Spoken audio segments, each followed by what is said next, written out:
I now call on Alice Pepper from the, I've lost my place, Southeast region, Alice. Nektul Makta, Yakan Rukit, Yori Yora, Ba Mati Mati, Ba Aranda. Wantanara, Mungan, Ganai, Ba Gundi Jamara, Japurong. Naju Ganimba, Jetchin, Du Wurundjeri, Wirrong, Bunurong. Wuriel, Boldine. My name is Alice Pepper. I carry with me on my mother's side and come from the Yorta Yorta, Muddy Muddy and Aranda peoples. On my father's side, I come from the Gunai, Gundi, Jamar and Japurong people.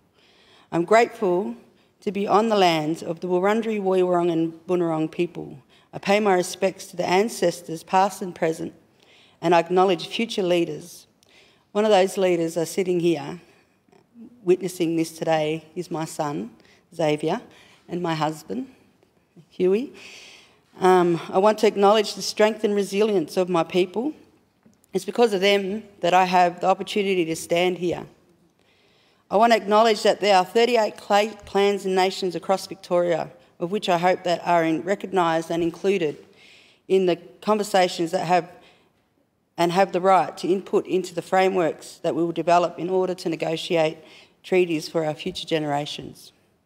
I want to acknowledge our connections, physically, spiritually, to the country, land and waters and the stories and songlines embedded within them.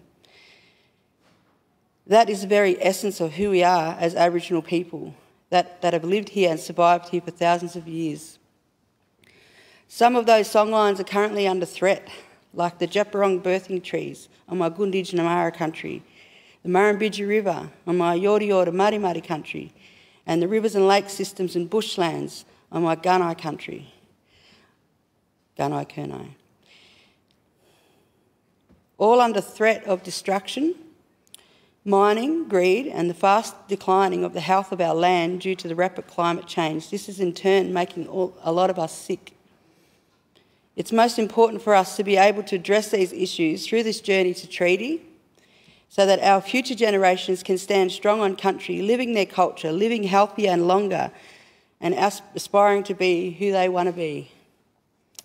I was encouraged and supported by my communities of Gippsland to be here, and my heart sits with my Gippsland community right now because in the last few months they've had lots of sorrow, lots of sorry business, without any time to grieve or any time of healing.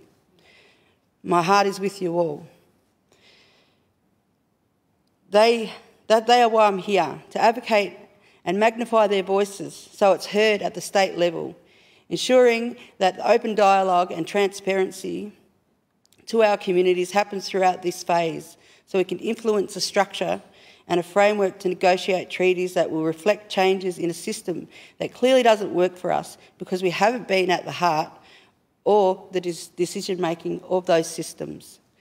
Self-determining our future around everything from land, water, justice, health, well-being, education, economic development, healing, keeping our families together and safe and restoring our cultural governance structures, that we have a right to operate in our country as sovereign peoples, which we have never ceded.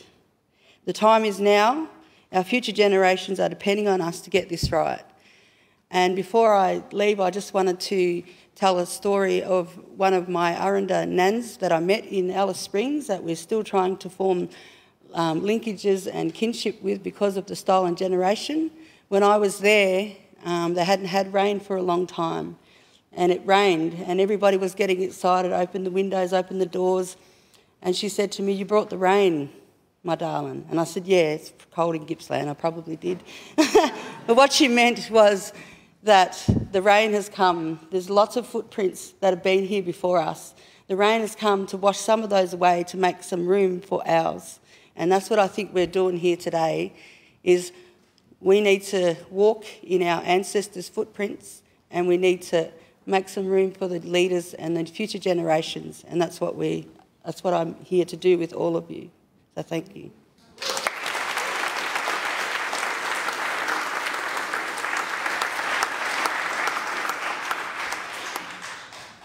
Thank you, Alice.